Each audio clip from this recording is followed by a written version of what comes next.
بھینی سہانی صبحوں میں ٹھنڈک جگر کی ہے، کلیاں کھلی دلوں کی ہوائیں کدھر کی ہے۔ تو ویڈیو کے لنک بھیجیں وہ میں نے مکمل سن لی ہے، اور مفتی صاحب کو ان پہ کیا اعتراض یا کیا کہنا ہے وہ بھی آپ نے لکھا، میں نے پڑھ لیا۔ جواب سے پہلے میں آپ کو ایک چیز بتا دوں، اس دور میں آپ کو یہ خیال ہمیشہ اپنے ذہن میں رکھنا چاہیے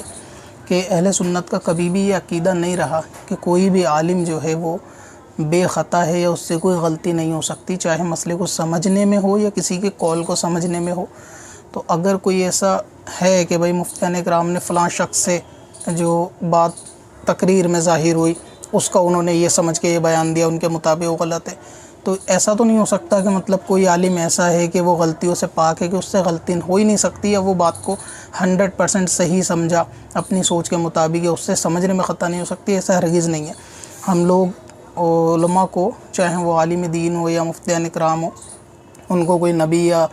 فرشتوں کے درجے کے اوپر نہیں رکھتے ہیں، یا کوئی پیر صاحب ہو ان کو بھی، کہ بات کو سمجھنے میں یا مسئلے کو سمجھنے میں بیان کرنے میں غلطی سہون قصدن ہو جاتی ہے، دونوں طریقے سے امکان ہے۔ تو یہ خیال کرنا کہ بھئی فلاں عالم نے اس پہ یہ اعتراض کیا ہے تو اس عالم کا اعتراض 100% صحیح ہو، ایسا ضروری نہیں۔ ہو سکتا ہے کہ ان کے سمجھنے میں بھی غلطی ہوئی ہو، انسان ہی ہے وہ بھی، کوئی ایسا نہیں ہے کہ انہوں نے جو سمجھا وہ ایسا مطلب حرف آخر ہے کہ وہ قرآن کی طرح بالکل درست ہے، اس کے خلاف بات نہیں ہو سکتی، ایسا کچھ نہیں ہے۔ اور باقی ابھی جو اہل سنت کے اندر معاملہ چل رہا ہے نا، عوام کے اندر اس سے کافی انتشار ہے۔ لوگ، اگر آپ کو لگتا ہو کہ نہیں ہے تو ہو سکتا ہے کہ پھر آپ آسمانی سطح کی مخلوق ہو، زمین سے آپ کا تعلق شاید نہیں ہوگا۔ باقی زمین کے اندر اس طریقے کا معاملہ لوگوں کے اندر بہت زیادہ، اور یہ میں سنی بنام سنی کی بات کر رہا ہوں، بد دین یا بد مذہب کی بات نہیں کر رہا ہوں۔ اور یہ بات تو عوام جانتی ہے کہ اس سے کس طریقے کا انتشار ہے۔ بعض تو ایسے حضرات ہیں کہ جو اسٹیج سے ایسا تاثر دینے کی کوشش کرتے ہیں لوگوں کو کہ وہ ایک بات کہتے ہیں اور عوام اس کی 4 بات بناتی ہے، اور پھر آپ نے دیکھا ہوگا کہ کمنٹ کے اندر بھی بدتمیزی، گالی گلوچ اور اس طریقے کے برے الفاظ جو ہے نا سنی کو بول رہے ہوتے ہیں، اور کیونکہ یہ ذہنوں کے اندر بٹھایا گیا ہوتا ہے نا تقریروں کے ذریعے بعض لوگوں کی، تبھی تو وہ اس طریقے کا معاملہ کرتے ہیں کہ ان کو خود یعنی اختلاف کا بھی جو ایک طریقہ کار یا کوئی ادب ہوتا ہے نا، اختلاف رکھنے کا کسی سے، اس کے بیان کرنے کا جو طریقہ ہوتا ہے، لوگ اس سے بڑھ چڑھ کر جذبات میں زیادہ بیان دیتے ہیں۔ آپ دیکھیں گے اگر آپ کا ہم خیال بندہ نہیں ہے، یعنی میں ویڈیوگرافی کو جائز کہتا ہوں، دوسرا شخص ناجائز کہتا ہے، تو اگر کوئی ایسا فالٹ میرے اندر دکھائی دے گا، کیونکہ میں ویڈیوگرافی کا جواز کا قائل ہوں نا، تو میرے خلاف جب بیان ہوگا نا تو اس کا انداز بیان ایسا ہوگا مقرر کا کہ مطلب قیامت آ جائے گی کہ جیسے میں نے کوئی صریح کفر کیا ہو، کیونکہ میں ان کے ہم خیال نہیں ہوں۔ اگر آپ ان کے ہم خیال ہیں ویڈیوگرافی کے معاملے میں تو پھر آپ کے سارے باتیں سمجھانا، ان میں تمیز، تہذیب، سب چیز آ جاتی ہے، پھر وہ آپ کو سمجھائیں گے، بیان دیں گے تو ان کا طریقہ کار دوسرا ہوتا ہے۔ تو یہ چیز عوامی سطح پر عوام بھی جانتی ہے کہ ہاں آپ اگر ویڈیوگرافی کے معاملے میں اختلاف ہو گیا تو پھر آپ کے سارے اختلاف دھیرے دھیرے وہ نکلتے ہی رہیں گے۔ ویڈیوگرافی میں آپ جو ہے نا ہم خیال ہونے چاہیے دوسرے لوگوں کے، تو بس آپ کا پھر سارا معاملہ صحیح ہے۔ باقی تو عالم بھی آپ نے دیکھا ہوگا کہ 2-4 ہی نظر آتے ہیں کہ جو اہل سنت کے ٹھیکیدار بنے ہوئے ہیں۔ اب ایسا لگتا ہے جو بچے پڑھ کے نکلے مدرسے سے، ان کو پتہ نہیں کیا ٹیکسلا والے نے بھیج دیا چاند پہ یا کہاں بھیج دیا، وہ ہے ہی نہیں ہندوستان کے اندر۔ 2-4 لوگ ہیں وہی اہل سنت کے ذمہ دار ہیں، وہ جو کہیں گے وہ فائنل حرف آخر ہوگا، ان کے علاوہ ان کے آگے پیچھے کوئی بات نہیں ہو سکتی، اور ان 2-4 کے علاوہ کوئی عالم ہے ہی نہیں ہندوستان کے اندر۔ عالم بھی جو ہے نا وہ سارے کے سارے لاپتہ ہو گئے۔ باقی یہ کہ عوام کے اندر آپسی جو علماء کے اندر اختلاف چلتا ہے نا، چاہے وہ کسی بھی سلسلے کا ہو یا کسی بھی مسائل کو لے کر ہو، اختلاف رکھنے میں حرج نہیں ہے، لیکن اختلاف کو بیان کرنے کا جو طریقہ کار ہوتا ہے نا، اس سے عوام بدظن ہے۔ اور یہ بات میں قرآن کی قسم کھا کر کہہ سکتا ہوں کہ عوام اس سے بدظن ہے، کیونکہ میں نے کہا نا کہ اگر آسمانی سطح کا کوئی بندہ اس کو لگتا ہوگا کہ نہیں ہے لوگ بدظن، تو پھر یہی کہا جائے گا کہ تو ہے سورج، تجھے معلوم کہاں رات کا دکھ، تو کسی روز میرے گھر میں اتر شام کے بعد۔ تو لوگوں کی جب زمینی سطح پہ آپ دیکھو گے نا، لوگ بہت زیادہ بدظن ہیں۔ میں نے باقاعدہ ایسے فیملی دیکھی ہے کہ جو صحیح العقیدہ سنی ہے، کیول امام کی کسی ایسی بات یا قول سے اور آپسی اختلاف والی بات سے انہوں نے سنی مسجد میں نماز پڑھنا چھوڑ دیا، اور وہ آج بھی جو ہے نا دیوبندی مسجد میں جا کے نماز پڑھتے ہیں پورے پریوار، جبکہ صحیح العقیدہ سنی ہے۔ سارے معاملات ہیں، لیکن وہ کلام سے بدزن ہے۔ تو اس کے اندر کوئی دو رائے نہیں ہے کہ آج کل لوگوں کے اختلاف رکھنے کا جو طریقہ کار ہو گیا نا، وہ ایسا ہو گیا کہ جیسے کسی بددین یا بد مذہب کے خلاف آپ کوئی بیان جاری کر رہے ہیں، اور پھر وہ جو ان کے 4 چمچے ہوتے ہیں نا، تو وہ اس کو اور زیادہ بڑا چڑھا کے لوگوں کی کمنٹ میں جا کے بکواس کرنا، فالتو باتیں کرنا، اور اہل سنت کے ٹھیکیدار بننے والی باتیں کرتے ہیں، دوسروں کو برا بھلا کہتے ہیں۔ تو یہ بازار میں چل رہا ہے، آپ کو ان چیزوں سے بالکل دور رہنا ہے۔ اگر آپ کو کسی کی کوئی بات، کوئی مسئلہ سمجھ میں نہیں آتا، اختلاف ہے، آپ اس سے پرہیز کر لیں گے، بھائی یہ بات سے ہم اتفاق نہیں کرتے، لیکن اس کے سمجھانے کا، بتانے کا طریقہ کار ہوتا ہے۔ ایسا نہیں ہے کہ جو علماء اکرام یہ سمجھ رہے ہیں کہ اختلافی مسائل انہی کے پاس جاتے ہیں سوال کے، کو وہ جواب دیتے ہیں، تو ایسا نہیں ہے۔ تمام کے پاس اختلافی مسائل آتے ہوں گے یقیناً، اور ہمارے پاس بھی ای میل میں اتنے ای میل کے اندر اختلافی مسائل آتے ہیں، لیکن ان کے جواب اکثر ای میل پر ہی دے دی جاتے ہیں۔ بہت سارے لوگ پوچھتے ہیں فلاں نے یہ بولا، فلاں نے یہ جملہ بولا، اس کا کیا کرنا ہے؟ تو جو اعلیٰ حضرت عظیم البرکت کا موقف ہوتا ہے، ہم اس کو بتا دیتے ہیں کہ بھئی یہ طریقہ ہے اور یہ ہمارا نظریہ، اب آپ دیکھ لیں اس میں کس بات کو فالو کرنا ہے۔ نہیں، کہنے کا مطلب یہ ہے کہ کسی کے بھی اختلاف کو بیان کرنے کا بھی ایک طریقہ ہوتا ہے۔ اب اس کے اوپر آستینیں چڑھا لینا، اور لوگوں کے اندر پھر یہی تاثر جاتا ہے کہ جو لوگ، آپ نے دیکھا ہوگا ویڈیو کے اندر، ہماری کمنٹ کے اندر بہت سارے ٹھیکیدار بن کے آتے ہیں اہل سنت کے، کہ تم اعلیٰ حضرت کے خلاف ہو، اعلیٰ حضرت کی نہیں مانتے، ویڈیو بناتے ہو، تم بریلوی نہیں ہو۔ میں تو ایسے لوگ ہیں تو بھائی دفان ہو جا کے، تجھے مجھے بتانے کی ضرورت ہے کہ میں بریلوی ہوں یا نہیں ہوں، یا تجھے مجھے پروف دینے کی ضرورت ہے کہ تو میرا باپ ہے کہ میں تجھے ایکسپلین کروں گا کہ میں بریلوی ہوں نہیں؟ اپنے کام سے کام رکھ، تیرے کو نہیں سمجھ آ رہا تو دفان ہو یہاں سے۔ تو ایسے جو فسادی قسم کے لوگ ہیں نا، ان کو زیادہ منہ نہیں لگانا چاہیے، اور نہ ایسوں کی باتیں زیادہ فوکس کرنی چاہیے، کیونکہ یہ معاملہ اگر آپ دیکھیں گے تو آپ کے دل میں انتشار پیدا ہوگا، اور ہو بھی رہا ہے لوگوں کے ذہن میں۔ جیسے میں نے کہا کہ قسم کے ساتھ میں یہ چیز کہہ سکتا ہوں کہ ہو رہا ہے۔ ابھی آپ نے یہ چیز بولی کہ مدنی میاں صاحب نے یہ جملہ بولا کہ وہابیوں سے نکاح کرنے کے تعلق سے، کہ ان سے جو ہے نا نکاح، اگر جو سنی لوگ ہیں، وہابی کسے کہتے ہیں ان کو معلوم نہیں، نکاح ان سے ہو سکتا ہے اگر لڑکی وہابی ہے، لڑکی سنی ہے، لڑکا سنی ہے۔ باقی نکاح پڑھانے والا اگر وہابی ہے، یا نکاح پڑھانے والا کافر بھی ہے، تو نکاح ہو جائے گا، ایجاب و قبول کا نام ہے۔ یہاں تک تو بات بالکل درست ہے کہ یہ مسئلہ بالکل ایسا ہی ہے کہ اگر نکاح جو ہے نا سنیوں کے اندر پڑھایا جائے، گواہ سنی ہے اور دولہا دلہن سنی ہے، تو نکاح قائم ہو جاتا ہے، وہ بات ٹھیک ہے۔ لیکن وہابیوں کے گھر میں رشتہ کرنے کے متعلق جو ہے دوسری چیزیں بھی پیش آ سکتی ہیں۔ مثلاً یہ کہ آپ نے نکاح کیا، لڑکی تو سنی تھی، لیکن اس کے گھر والے اگر وہابی صفت لوگ ہیں، وہابی قسم کے لوگ ہیں، تو پھر ظاہر ہے کہ آپ کو ان کے ساتھ تال میل رکھنا ہوگا، بول چال رکھنی ہوگی، دعا سلام کرنی ہوگی، ان کے ساتھ کھانا پینا، اٹھنا بیٹھنا، حتیٰ کہ آپ کو وہ ساری چیزیں کرنی ہوں گی کہ جو سرکار نے حدیث پاک میں منع کی ہے۔ تو اس اعتبار سے جو ہے وہابیوں کے ساتھ یا اس گھر کے اندر رشتے کرنے کو بزرگوں نے منع کیا، کیونکہ بددین بد مذہب کی تعظیم کا وہی حکم ہے کہ اس نے دین کو ڈھانے میں مدد کی اگر اس نے تعظیم کی۔ اور اگر معاملہ یہ کہ ڈاما ڈول والا ہے کہ وہ نیاز فاتحہ بھی کرتے ہیں، سب کچھ کرتے ہیں، اور ان کی اصلاح ہو سکتی ہے، تو وہ ایک بات الگ ہے۔ باقی نکاح کے تعلق سے نظریہ یہی ہے کہ اگرچہ وہابی گھر میں سنی لڑکی ہو، اگر آپ اس کو لے آئیں گے تو بات ختم ہو جائے گی، لیکن کیونکہ آپ کو وہاں جا کے بول چال رکھنی ہوگی، یا تو آپ اپنے نظریے میں اتنے سخت ہوں اپنے مسلک کے اوپر کہ بھئی آپ بددین بد مذہب چاہے رشتہ داروں آپ رکھیں گے نہیں، تو پھر بہتر ہے کہ آپ اس کو لائیں لڑکی کو، اور نکاح کر کے وہ سنی ہو جائے، آپ کے گھر میں رہے، اور آپ اس سے بات نہ کریں، مطلب ان لوگوں سے جو بددین یا جن کے خیالات کفر تک پہنچے ہوئے ہیں، تو ایک الگ بات ہے۔ لیکن جو بات نکاح کرنے کو منع کیا جاتا ہے، اس کے پیچھے بنیادی وجہ یہی ہے کہ آپ کو رشتہ داری بڑھے گی تو بول چال کرنی پڑے گی۔ دوسری بات آپ نے جو ویڈیو بھیجی اس کے اندر یہ تھی کہ 5 جو لوگ جن کو ہمارے بزرگوں نے ان کی عبارتوں کی بنا پر کفر کے فتوے دیے ہیں، یا جن پہ کفر کے فتوے ہیں،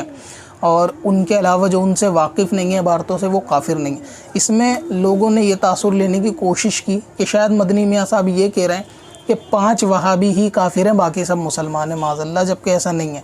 دیکھو، کوئی بھی شخص اگر کوئی ایسا جملہ کہتا ہے کہ جس کے اندر تعویل ہو سکتی ہے، تو اس میں تعویل کرنی چاہیے جب مسئلہ کفر ایمان کا ہوتا ہے۔ تو یہ میں اکیلا اپنا قاعدہ بیان نہیں کر رہا ہوں، یہ اصول علماء نے بیان کیے ہوئے ہیں کہ اس کے اندر تعویل کی جائے گی کسی مومن کے کلام میں، جب تک تعویل ممکن ہو، تعویل کرنا اس میں واجب ہے۔ دوسری بات یہ ہے کہ کوئی اگر غیر معروف شخص کوئی جملہ بولے تو آپ اسے کہہ سکتے ہو کہ ہو سکتا ہے اس کا نظریہ غلط ہو سکتا ہے اس کے خیال غلط ہو، لیکن اگر کوئی معروف شخصیت یہ چیز کہہ رہی ہے تو اس کے اندر ضرور ہو سکتا ہے کہ آپ اس میں یہ تعویل کریں کہ یہ 5 کو کافر سمجھتے ہیں، باقیوں کو نہیں سمجھتے۔ ایک طریقے کی مطلب الزام والی بات ہے کیونکہ مدنی میاں صاحب کوئی ایسے کل تو آسمان سے نہیں آئے کہ ان کو لوگ جانتے ہی نہیں ان کے عقیدوں کے بارے میں. وہابیوں کے بارے میں ان کے خیالات، اہل سنت ان کا سنی ہونا، حنفی ہونا، بریلوی ہونا، مسلک اعلیٰ حضرت پہ ہونا، یہ روز روشن کی طرح بالکل ظاہر ہے لوگوں پہ. اور اس کے اندر ایسی باتیں کرنا کہ وہ 5 کو کافر مانتے ہیں، یہ بالکل بچکانہ کلام ہے.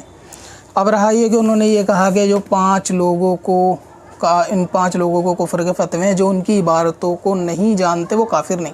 تو بالکل سیدھی تو بات ہے، اس میں سمجھ نہیں آئی مجھے کہ کیا ایسی بات تھی یہ سمجھنے میں پیچیدہ کوئی یہ سب پائتھاگورس کی پر میں اٹک گئی اس کے اندر کے لوگوں کی سمجھ میں نہیں آئی.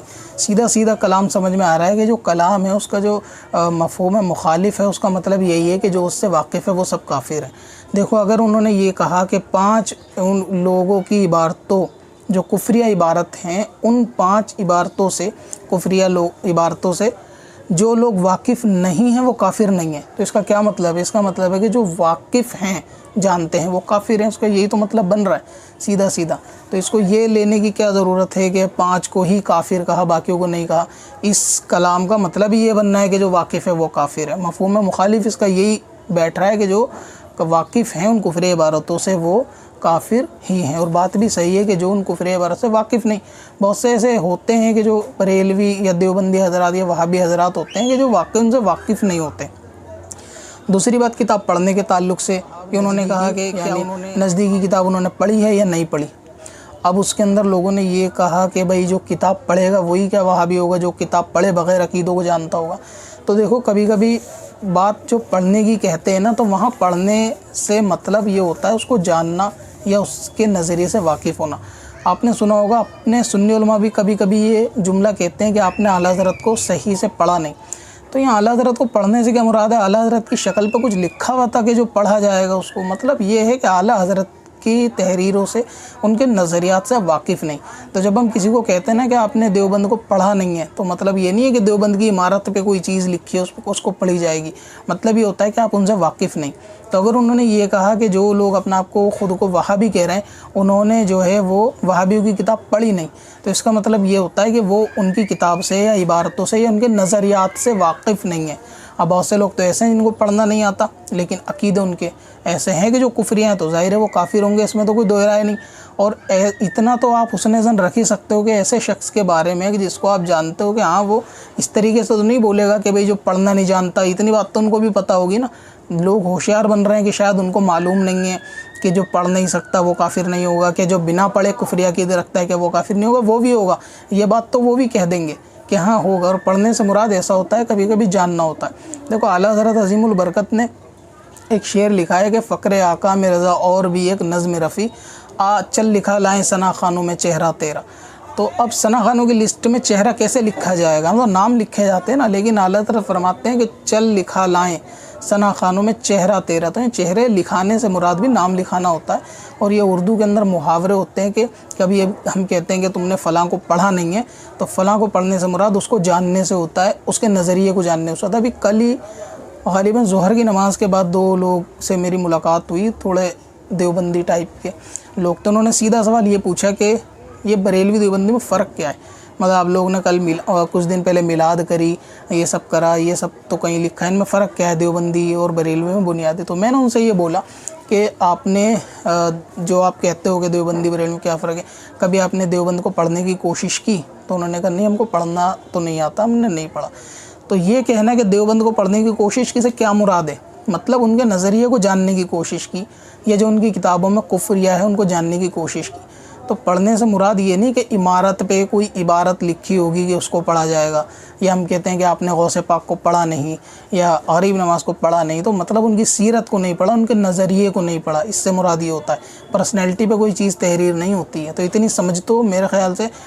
بچے کو بھی آتی ہوگی کہ ہاں جب کسی کو پڑھنے کی بات کہتے ہیں تو کیا ہے.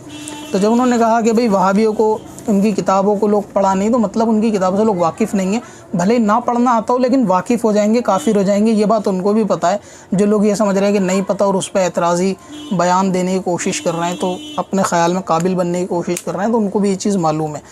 تو باقی رہا یہ کہ جو کافر ان 5 لوگ جن کے بارے میں بیان کیا گیا کہ بھئی جن کی عبارتیں کفریاں ہیں، جو لوگ ان سے واقف ہیں ظاہر ہے کہ وہ بھی کافر ہیں. اور انہوں نے یہ کہا ہے کہ جو ان سے واقف نہیں ہیں وہ کافر نہیں ہیں۔ بات بالکل ویسی ہے کہ عوام الناس میں لاکھوں ایسے ہیں جو اپنا آپ کو دیوبندی وہابی کہتے ہیں اور وہ واقعی ان چیزوں سے کوئی لینا دینا نہیں، خاص طور سے خواتین کے بارے میں تو کہ آپ ان کو دیکھیں، ان کو تو کتاب کا دور سے دور تک کوئی تعلق ہی نہیں ہوتا، تو گھر کے کاموں میں رہتی ہیں، وہ چاہے دیوبندی ہو کچھ بھی، ان کو تو ان چیزوں سے لینا دینا نہیں ہوتا، تو وہ نہ واقف ہوتی نہ وہ کتابوں کو پڑھی ہوئی ہوتی، تو لیکن ان کو بھی کفر کا حکم آپ نہیں دے سکتے۔ اور یہ کوئی ایک مدنی میاں صاحب نے نہیں بولا، یہ تو فتاوی رضویہ کے اندر بھی اور دوسرے مفتیان اکرام کے فتاویٰ میں بھی چیز موجود ہے کہ جو لوگ ان عبارتوں سے بالکل واقف نہیں، ان کو خبر بھی نہیں، پڑھائی کے ذریعے یا سننے کے ذریعے یا کسی بھی ذریعے سے وہ واقف نہیں ہے، تو ان پر کفر کا حکم نہیں ہوگا۔ اور یہ جو بات کا مفہوم ہے مخالف بیٹھ رہا ہے نا کہ بھائی وہ پڑھے، جنہوں نے اس عبارتوں کو نہیں پڑھا وہ کافر نہیں ہے، اس کا مطلب یہ ہے کہ جنہوں نے پڑھا ہے جانتے ہیں وہ کافر ہیں۔ اعلیٰ حضرت عظیم البرکت نے فتاوی رضویہ میں ایک مقام پر فرمایا پانی اور وضو کے تعلق سے کہ دہ در دہ کا جو پانی ہوتا ہے نا، اس میں یعنی یہ جو 10 ہاتھ لمبا چوڑا ہے اس سے وضو ہو جائے گا، اس سے مراد یہ ہے کہ اس سے کم سے وضو نہیں ہوگا۔ تو مطلب یہی ہے نا اس عبارت کا، جو کتاب کے اندر عبارت کا مخالف جو حجت ہوتا ہے اس کا مطلب یہی ہے کہ اگر کوئی بندہ یہ کہہ رہا ہے کہ بھائی نبیوں کا وضو سونے سے نہیں ٹوٹتا، تو اس کا مطلب یہی بنتا ہے کہ وہ بندہ یہ کہنا چاہ رہا ہے کہ غیر نبی کا وضو سونے سے ٹوٹ جائے گا، اگرچہ اس نے لفظوں میں نہیں کہا ہو لیکن مطلب یہی بن رہا ہے۔ اگر میں کہتا ہوں کہ صرف نبیوں کا وضو سونے سے نہیں ٹوٹے گا تو میرا مطلب یہ ہے کہ غیر نبی کا وضو سونے سے ٹوٹ جائے گا۔ ٹھیک اسی طرح انہوں نے یہ کہا ہے کہ جو ان عبارتوں سے واقف نہیں ہیں وہ کافر نہیں ہیں، تو یہ مطلب نہیں کہ وہ 5 کو کافر جان رہے ہیں، ان کا مطلب یہ ہے کہ جو واقف ہیں وہ کافر ہوں گے، جو نہیں ہیں وہ نہیں ہیں، وہ تو بات سیدھی سی سمجھ آ رہی ہے۔ ٹھیک ہے، تو یہ ہاں اب رہا یہ کچھ جملے ایسے ہوتے ہیں یعنی علماء کے بیان میں یا کہیں بھی کہ جو واقعی قابل گرفت ہوتے ہیں، اس کے اندر بھی کوئی دو رائے نہیں۔ میں نے پہلے ہی بتایا کہ عالم چاہے کسی بھی پارٹی کا ہو، ادھر کا لیکن غلطی بیان میں ہو سکتی ہے، لیکن اختلاف رکھنے کی، بیان کرنے کا ایک طریقہ کار ہوتا ہے کہ آپ اس کو لوگوں کے اندر بیان کر دیں۔ ابھی اسی ریکارڈنگ کے اندر شاید مفتی اکمل صاحب کے بارے میں بھی ایک سوال آیا تھا، میں نام ویڈیو میں اس میں جواب میں لینا نہیں چاہ رہا تھا لیکن میرے منہ سے نکل گیا، شاید ایڈٹ میں اس کو میوٹ کرنے کی میں کوشش کروں گا کہ ہو جائے۔ تو بہت سارے معاملات کے اندر ایسا ہوتا ہے کہ وہ اپنا نظریہ فقہ حنفی کے اندر اپنی رائے رکھتے ہیں، جبکہ وہ بزرگوں کے یعنی ہمارے جو دوسرے فقہ اکرام ان کے خلاف ہوتی ہے۔ تو لوگ پوچھتے ہیں کہ بھائی فلاں کی ویڈیو ہم نے دیکھی، انہوں نے یہ بولا، آپ اس میں کیا بولتے ہو؟ تو ہم بتا دیتے ہیں کہ بھائی مسئلے میں اختلاف ہے، آپ کو فالو کرنا تو آپ اس چیز کو فالو کر لو، یہ بہتر ہے جہاں اختلاف ختم ہوتا ہو۔ تو آپ طریقہ کار کو انجام دیں کہ بھائی جو بھی آپ بیان کر رہے ہیں کسی بھی شخص کے بارے میں وہ معاملہ کیسا ہے، اور یہ نہیں میں کہہ رہا کہ بھائی کسی کی غلط بات کی ہے آپ تائید کر دو، غلط بات کی نہیں، اگر غلط ہے تو اس کو بتا دو کہ یہ بات غلط ہے۔ ابھی مسلک اعلیٰ حضرت کے بارے میں سوال کافی ٹائم پہلے آیا تھا، یاد ہوگا لوگوں کو، ہاشمی میاں صاحب نے، کہ مسلک اعلیٰ حضرت نہیں اہل سنت، لوگوں نے کتنے ای میل کر کے سوال پوچھے کہ مسلک اہل سنت کہنا چاہیے، اس میں کیا جواب دیا ہم نے کہ نہیں مسلک اعلیٰ حضرت ہی کہا جائے گا۔ ٹھیک ہے، انہوں نے کہا اس بات کو درگزر کر دو، اگنور کر دو، اس بات پہ عمل ہی مت کرو آپ، مسلک اعلیٰ حضرت کیونکہ یہ عرف میں جاری ہے اور علماء کا جو ہے نا اس کے اوپر اتفاق ہے، تو ظاہر یہی کہا جائے گا، اس سے ہٹ کے بات کہنا انتشار پیدا کرنے والی بات ہے۔ تو جو غلط ہے اس کو غلط کہا جائے گا لیکن کہنے کا طریقہ کار ہوگا، بس اتنی سی گزارش ہے، ایک کہنے کا طریقہ کار ہوتا ہے، ورنہ عوام کے اندر انتشار پیدا ہوتا ہے۔ یا آپ کمنٹ میں ایک دوسرے کی دیکھ لیں گے کتنی زیادہ لوگ بدتمیزیوں سے تو تڑاک ابے جاہل یہ اور وہ 50 طریقے کے لوگ باتیں کر رہے ہوتے ہیں۔ یہ کیوں؟ کیونکہ یہ سیکھے ہوئے ہوتے ہیں۔ آپ تقریر ایسی کرو گے تو آپ کے چھوٹے سیکھیں گے تو وہی بیان کریں گے، جیسا وہ سیکھیں گے، جو اس میں بھرو گے برتن میں وہی تو نکلے گا۔ تو اس بات کا تو خیال زیادہ رکھنے کی ضرورت ہے کہ آپ ان طریقوں پہ بات نہ کریں۔ باقی میں ایک چیز اور بتاؤں، ایک جملہ تھا اللہ تبارک و تعالیٰ کو کہنے اللہ تعالیٰ ہر جگہ موجود ہے کے تعلق سے،